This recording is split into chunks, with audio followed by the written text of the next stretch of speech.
Terima kasih Pendeta Wanda. Mari kita berdoa. Bapa yang kami sapa dan kami agungkan di dalam nama Tuhan Yesus. Terima kasih Tuhan untuk anugerah keselamatan yang Kau berikan di dalam kehidupan kami. Engkau sudah menanggung segala kelemahan kami. Engkau sudah menanggung segala sakit penyakit kami. Tapi di atas semua itu Engkau sudah menanggung dosa-dosa kami Tuhan. Terima kasih juga Tuhan untuk firman-Mu yang begitu luar biasa, yang menjadi otoritas tertinggi bagi kami yang orang-orang percaya kepadamu Tuhan. Saatnya kami akan mendengarkan pengajaran firman-Mu. Kiranya Tuhan memimpin pengajaran ini Tuhan. Hamba-Mu akan memberitakan, mengajarkan tentang untuk meneruskan ajaran yang benar itu, untuk selalu berjuang dan masuk di dalam ajaran sehat itu Tuhan. Saya menyerahkan pengajaran ini ke dalam tangan kasih-Mu. Hanya di dalam nama Tuhan Yesus kami berdoa dan mengucap syukur. Amin. Maranatha, Tuhan Yesus segera datang. Saudara-saudara yang dikasihi Tuhan kita Yesus Kristus, saya percaya bahwa saudara yang hadir saat ini adalah saudara ini orang yang sudah mengalami regenerasi atau lahir baru atau born again. Orang yang lahir baru itu adalah orang yang percaya bahwa Kristus itu telah mati bagi dosa-dosanya. Orang yang lahir baru itu adalah orang yang percaya bahwa ketika Kristus itu tersalib di atas kayu salib, maka dosa-dosa saya dan saudara itu juga tersalib di atas kayu salib. Amin. Amin. Setiap orang yang sudah lahir baru itu mempunyai ciri seperti ini. Orang yang sudah lahir baru itu adalah orang yang sudah dibangkitkan bersama Kristus atau sudah mengalami hidup yang baru. Orang tersebut akan selalu mencari perkara-perkara yang rohani. Setiap orang yang sudah dibangkitkan bersama Kristus atau sudah mengalami hidup yang baru itu, maka mereka itu akan memikirkan perkara-perkara yang rohani. Jadi, ciri dari orang yang sudah mengalami born again itu mencari perkara-perkara yang rohani dan memikirkan perkara-perkara yang rohani. Lalu ada pertanyaannya, apakah itu sudah cukup? Saudara-saudara, banyak orang Kristen saat ini hanya tahu bahwa Yesus itu adalah Tuhan. Banyak orang Kristen saat ini hanya mengagumi Yesus dengan hal-hal ajaib yang Tuhan Yesus sudah lakukan. Mereka itu hanya mengagumi dan mengagumi Yesus. Itu tidak cukup, saudara-saudara. Saudara-saudara, saya meneliti di dalam Lukas 2 ayat 46. Ketika Tuhan Yesus itu berumur 12 tahun, dia itu berada di bait Allah. Dia itu mendengarkan pengajaran dari alim ulama. Kalau di Lukas itu ditulis alim ulama, sebenarnya adalah orang-orang pengajar Torah begitu ya. Tuhan Yesus itu mendengarkan guru-guru yang mengajarkan Torah. Tuhan Yesus bukan hanya mendengarkan, tapi dia itu juga aktif. Dia itu juga berdiskusi dengan para guru yang mengajarkan Torah di bait Allah. Kejadian ini terjadi ketika Tuhan Yesus berumur 12 tahun dan kejadian ini terjadi ketika Tuhan Yesus itu diajak oleh orang tuanya, yaitu Yusuf dan Maria, untuk melakukan pilgrim atau merayakan Pesak di Yerusalem. Saudara-saudara, beberapa puluh tahun kemudian, Tuhan Yesus mengajar tentang sound doktrin di bait Allah. Tuhan Yesus mengajar sound doktrin di sinagog-sinagog. Tuhan Yesus juga mengajar sound doktrin dari desa ke desa, dari kota ke kota, di mana di Israel. Saudara-saudara, kalau saudara perhatikan di dalam kitab Injil, Tuhan Yesus itu sering dipanggil rabi atau guru. Seorang guru itu pasti mempunyai murid, begitu ya. Dan ternyata Tuhan Yesus juga yang sendiri yang memilih para murid-murid yang memang nanti dia percaya untuk meneruskan ajaran agungnya. Saudara-saudara, Tuhan Yesus itu mengajar dan memuridkan ketika di bumi ini selama 3,5 tahun lamanya. Dia itu hanya mengajar dan memuridkan. Itu adalah ministry dari Tuhan Yesus di bumi ini. Saudara tahu, ini juga yang menjadi inti pelayanan dari Bible Independent Church dan ITS. Kita akan terus meneruskan apa yang sudah Yesus katakan selama di bumi. Apa yang sudah Yesus lakukan ketika Tuhan Yesus di bumi ini. Saudara-saudara, banyak orang itu sekarang cuma talk, talk, and talk. Ada istilah orang barat itu mengatakan talk, kamu itu harus talk serta walk, begitu ya. Banyak pandito sekarang itu hanya talk, talk, tapi tidak bisa walk. Pelayanannya itu hanya koar-koar saja. Untuk apa? Untuk mencari pengikut sebanyak-banyaknya. Untuk apa? Untuk kemuliaan pribadi pandito itu.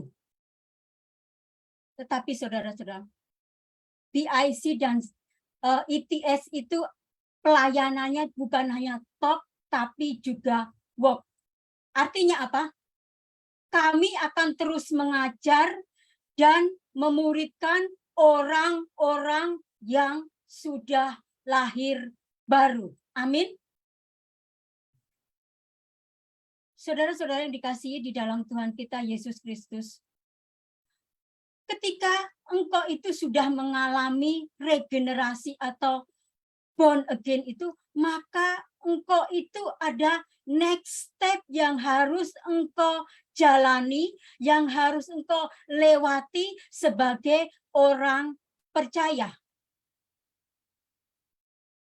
Untuk menjadi orang percaya yang benar itu, engkau itu harus mengetahui bahwa Tuhan Yesus itu mempunyai pengajaran yang disebut sound doctrine. Sound doctrine itu adalah ajaran agung yang diajarkan oleh guru agung kita, Yesus Kristus. Sekali lagi saya mau tegaskan ini. Sound doctrine adalah ajaran agung yang diajarkan oleh guru agung kita, Yesus Kristus. Tapi persoalannya, saudara, banyak orang itu hanya mengasihi Tuhan dengan sungguh-sungguh, tetapi mereka ini melupakan apa yang sudah Yesus ajarkan di dalam firman-Nya. Saya ingin menegaskan, Kalau engkau itu mengasihi Tuhan Yesus, tapi tidak ada kerinduan untuk belajar ajaran agung, guru agung kita, maka engkau itu hanya mengasihi Yesus di mulut saja, tapi bukan di perbuatanmu. Hanya mulut, hanya gombal saja. Hanya tok, tok, dan tok. Jangan seperti itu, saudara-saudara. Mari kita baca di dalam Matius 7 ayat 13 sampai 14. Bu Christine akan membacakannya. Matius 7 ayat 13 sampai 14.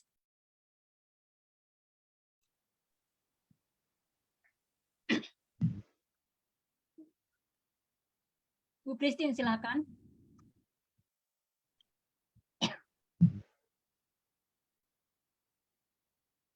Matius 7 ayat 13. Masuklah melalui pintu yang sesak itu, karena lebarlah pintu dan luaslah jalan yang menuju kepada kebinasaan, dan banyak orang yang masuk melaluinya. 14. Karena sesaklah pintu dan sempitlah jalan yang menuju kepada kehidupan, dan sedikit orang yang mendapatinya. Amin. Amin. Pendeta Wanda akan membacakan Lukas 13 ayat 24. Lukas 13 ayat 24. Ayat ini saya share dulu ya.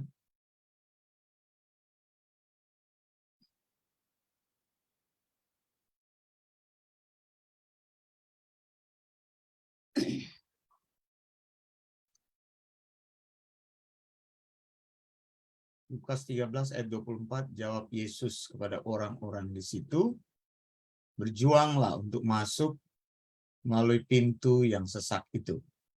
Sebab aku berkata kepadamu, banyak orang akan berusaha untuk masuk, tetapi tidak akan dapat.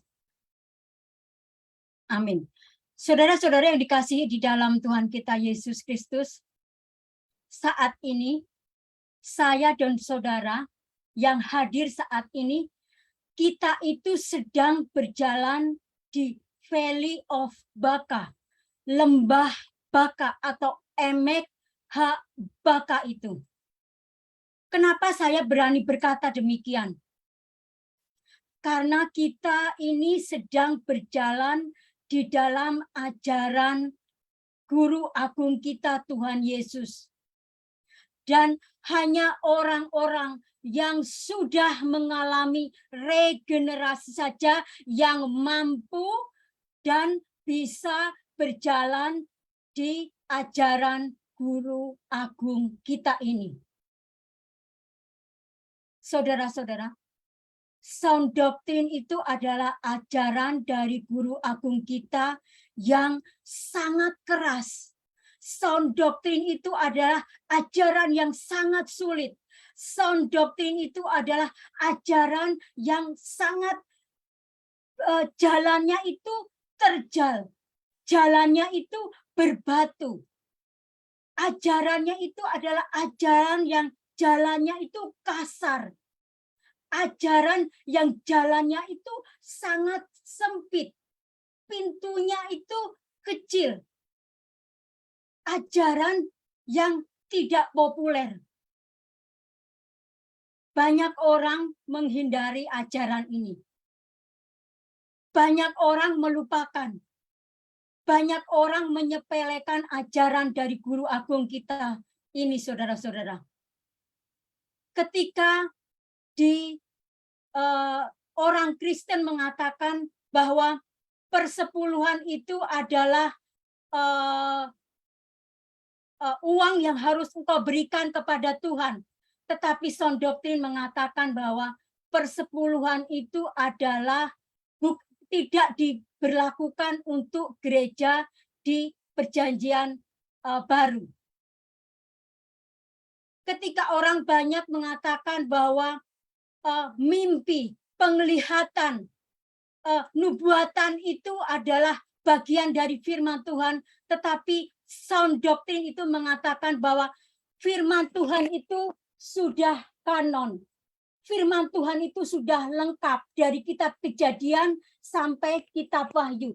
Kita tidak memerlukan lagi nubuatan, kita tidak memerlukan lagi mimpi, kita tidak memerlukan lagi bahasa roh, apu-apu begitu ya. Saudara-saudara, di dalam Matius 7 ayat 13 sampai 14 dan Lukas 13 ayat 24 ini adalah perkataan dari Tuhan Yesus sendiri. Dari Matius 7 ayat 13 dan 14 dan Lukas 13 ayat 24 ini, Tuhan Yesus mau menegaskan bahwa ajaran agungnya itu adalah pintu yang sesat. Ajaran agungnya yang merupakan sound doctrine itu adalah jalan yang sempit. Sound doctrine itu adalah ajaran yang menuju kehidupan. Sound doctrine Yesus itu hanya diminati, hanya dicari oleh sedikit orang. Tetapi saudara-saudara, Tuhan Yesus memerintahkan kepada orang percaya yang sudah lahir baru untuk berjuang, untuk masuk ke dalam sound doctrine. Amin. Berjuang atau strive atau agonisome di dalam bahasa aslinya itu dari kata agon, artinya pertandingan atau perlombaan. Jadi gambarannya itu seperti ini, seperti seorang atlet yang sedang bertanding untuk memperebutkan hadiah. Bagaimana atlet itu akan berjuang, akan bertarung dengan segala tenaga yang dimiliki, dengan segala usaha yang dia kerahkan, tenaga yang dia kerahkan, bahkan dia bertarung sampai mati. Seperti gladiator begitu ya. Karena ini memang kata agonisoma itu menggambarkan atlet yang ada di Yunani. Saudara, gambaran ini sama seperti para rasul. Dia itu berjuang, mereka itu berjuang, mereka bertarung untuk Injil sampai menjadi martir Kristus. Amin. Saudara-saudara, kata agonisome yang dikatakan oleh Tuhan Yesus itu adalah sebuah perintah yang harus dilakukan dan tidak boleh ditunda. Kita itu harus berjuang dan berjuang untuk masuk di dalam kebenaran atau sound doctrine. Amin. Tuhan Yesus memerintahkan kepada orang yang sudah lahir baru itu untuk berjuang, untuk bertarung dan masuk di dalam ajaran agungnya. Amin. Tuhan Yesus memerintahkan kepada orang yang sudah lahir baru untuk bertarung dan berjuang di dalam ajarannya itu sebagai sebuah habit. Amin. Amin. Rasul Paulus juga mengutip kata-kata dari Tuhan Yesus. Dia senang sekali menggunakan kata agonisoma ini. Rasul Paulus memerintahkan berjuang untuk kebenaran. Orang percaya yang sudah lahir baru itu harus berjuang dengan usaha yang keras, dengan usaha yang sungguh-sungguh untuk suatu kebenaran. Amin. Saudara-saudara, kata agonisoma itu kalau saudara perhatikan, kalau saudara selidiki, itu ada 8 kali ditulis di dalam Alkitab Perjanjian Baru. Lukas menuliskan, Rasul Yohanes menuliskan, tetapi yang paling banyak itu adalah Rasul Paulus. Saudara-saudara, ketika engkau itu bertarung dan berjuang di dalam kebenaran, jangan takut. Banyak sekali contoh di dalam Alkitab itu, orang-orang itu sudah melakukan perjuangan, orang-orang itu sudah melakukan pertarungan untuk kebenaran. Yang pertama, Nuh. Nuh itu memberitakan sound doktrin siang dan malam selama berapa lama? Selama 120 tahun lamanya. Lalu berapa orang yang menerima, yang berdiri teguh di dalam sound doktrin yang diajarkan oleh Nuh? Cuma 8 orang, saudara-saudara.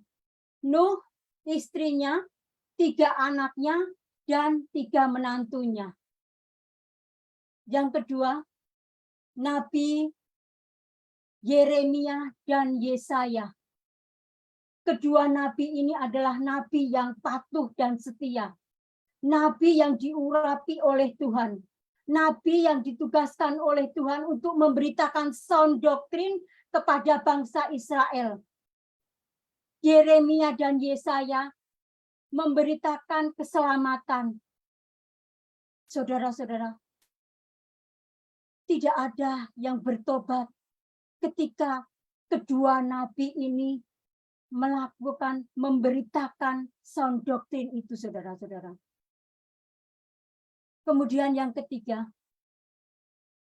Tuhan Yesus sendiri selama di bumi ini hanya mengajar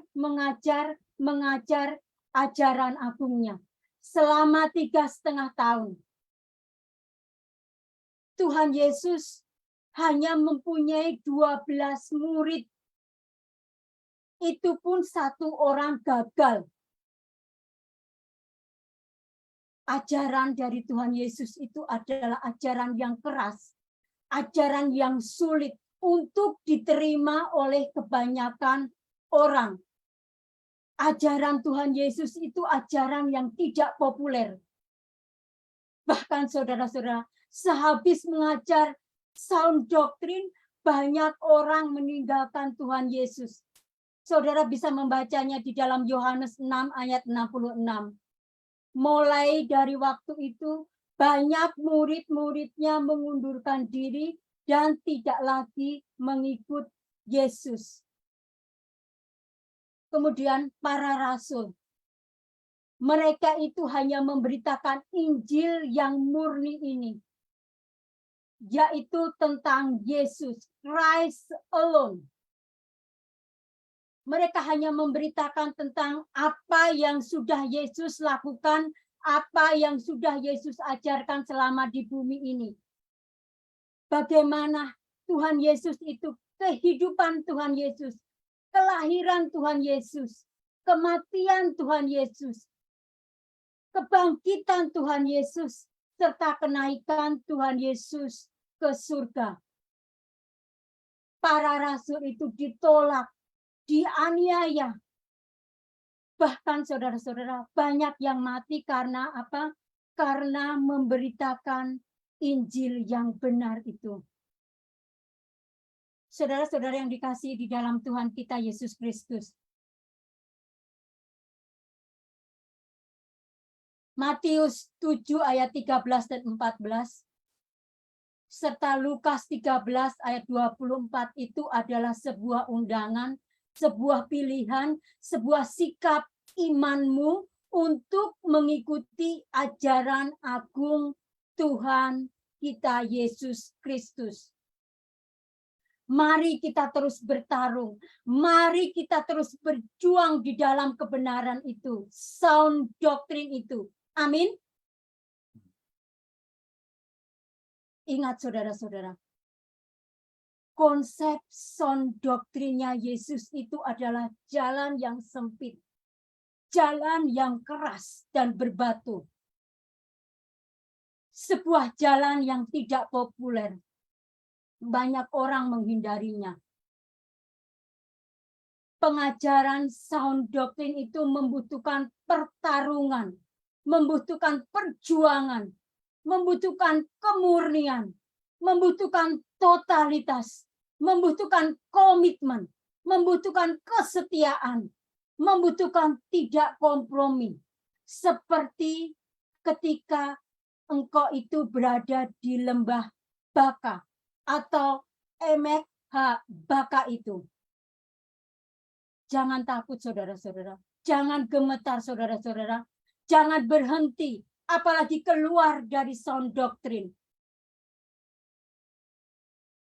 Amin. Tuhan Yesus sudah berkata di dalam Matius 5 ayat 10 sampai 12. Saya akan membacakannya. Berbahagialah orang yang dianiaya oleh sebab kebenaran, karena merekalah yang empunya kerajaan surga. Berbahagialah kamu jika karena aku kamu dicela dan dianiaya, dan kepadamu difitnahkan segala yang jahat. Bersukacita dan bergembiralah, karena upahmu itu besar di surga. Sebab demikian juga telah dianiaya nabi-nabi yang sebelum kamu. Jangan takut, jangan berhenti, jangan keluar dari sound doktrin. Rasul Paulus juga sudah mengingatkan orang-orang untuk berkomitmen di dalam sound doktrin. 2 Timotius 3 ayat 12 sampai 14. Memang setiap orang yang mau beribadah di dalam Kristus Yesus akan menderita aniaya. Sedangkan orang jahat dan penipu akan bertambah jahat. Mereka itu menyesatkan dan disesatkan. Tetapi hendaklah engkau tetap berpegang kepada kebenaran yang telah engkau terima dan engkau yakini. Dengan selalu mengingat orang yang telah mengajarkannya kepadamu. Ingat pesan dari Paulus, saudara-saudara. Jangan takut kepada orang yang hanya menganiaya kamu karena kebenaran. Karena di dunia ini orang jahat semakin bertambah jahat. Banyak orang itu sudah menyesatkan. Yang harus kita lakukan adalah berpegang teguh kepada kebenaran itu. Dan engkau harus menghormati orang yang telah mengajarkan sound doktrin kepadamu. Saudara-saudara, di lembah Baka yang pertama, beberapa waktu yang lalu saya sudah berkhotbah, saya cuma tertunduk dan menangis. Tetapi puji Tuhan, saya berhasil melewati lembah Baka itu. Tanya dengan saudara bisa bertanya dengan Bu Christine. Bu Christine juga bisa melewati lembah Baka itu. Walaupun ada beberapa orang yang tidak berhasil, gagal melewati lembah Baka itu, tuh, saudara-saudara. Kalau di dalam lembah Baka yang pertama saya cuma menangis. Tetapi di lembah Baka yang kedua, di dalam pengajaran sound doktrin ini, saya tidak akan menangis. Saya akan chin up dan speak up. Saya akan mempublish kebenaran. Saya akan mendefend kebenaran. Saya akan terus mengekspos kesesatan. Saudara-saudara, di dalam lembah Baka yang pertama, saya hanya berhadapan dengan teman-teman dan keluarga saya, walaupun nyawa taruhannya. Tetapi di dalam lembah Baka yang kedua ini, kita ini berhadapan dengan pandito-pandito yang hanya mengajarkan ajaran perut. Saudara mungkin hanya difitnah, dijauhi. Mungkin kita ini dianggap sebagai orang yang aneh. Benar atau benar? Beberapa waktu yang lalu, Pendeta Wanda itu difitnah oleh Korah. Saya menyebutnya Korah karena apa? Orang ini dikader, orang ini diajar oleh Tuhan Yesus. Maksudnya oleh Pendeta Wanda. Tetapi sekarang dia berani memfitnah Pendeta Wanda.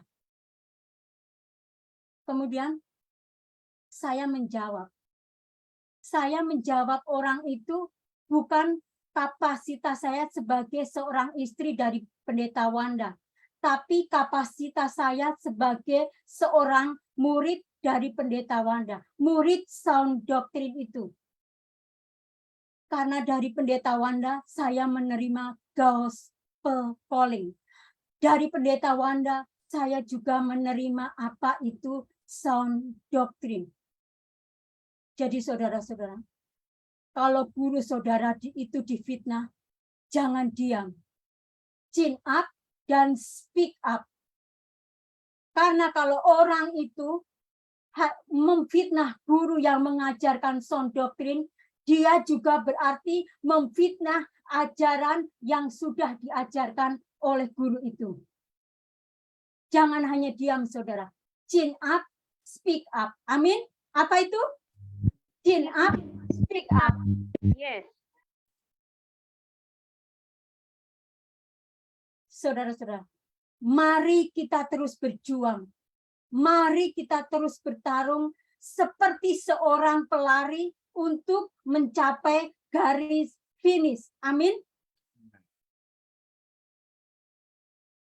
Saudara, di dalam lembah baka ini, di dalam ajaran sound doctrine ini, jadilah pribadi yang mencintai firman Tuhan sebagai otoritas tertinggi di dalam kehidupanmu. Jadilah orang percaya yang mencintai ajaran Guru Agung kita Tuhan Yesus Kristus. Jadilah orang percaya, maaf.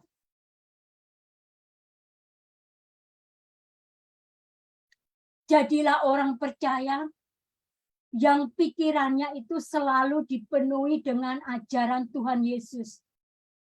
Jadilah orang percaya yang selalu ingin rindu sekali untuk bertumbuh di dalam ajaran agung Tuhan kita Yesus Kristus.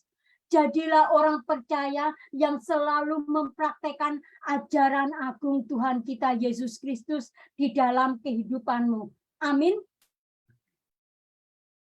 Saudara-saudara, keadaan kita sekarang ini sama seperti umat Israel ketika mereka ini melakukan pilgrim ke Yerusalem.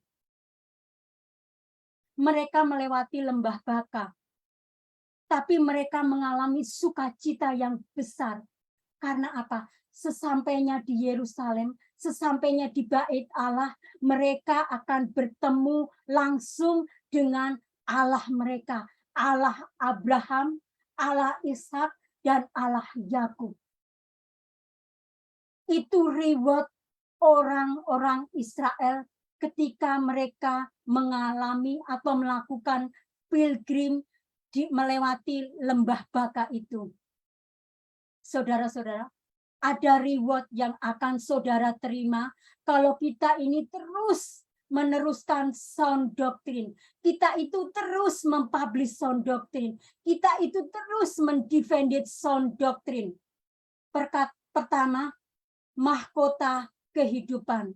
Itu yang akan saudara terima. Ada di dalam Yakobus 1 ayat 2 dan Wahyu 2 ayat 10. Pendeta Wanda bisa membacakan Yakobus 1 ayat 2.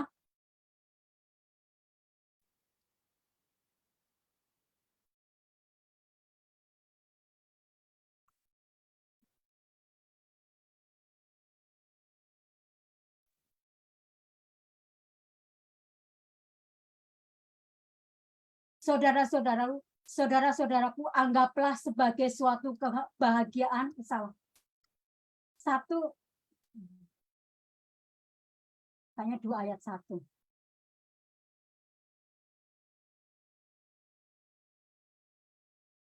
Oh salah, Wahyu 2 ayat 10.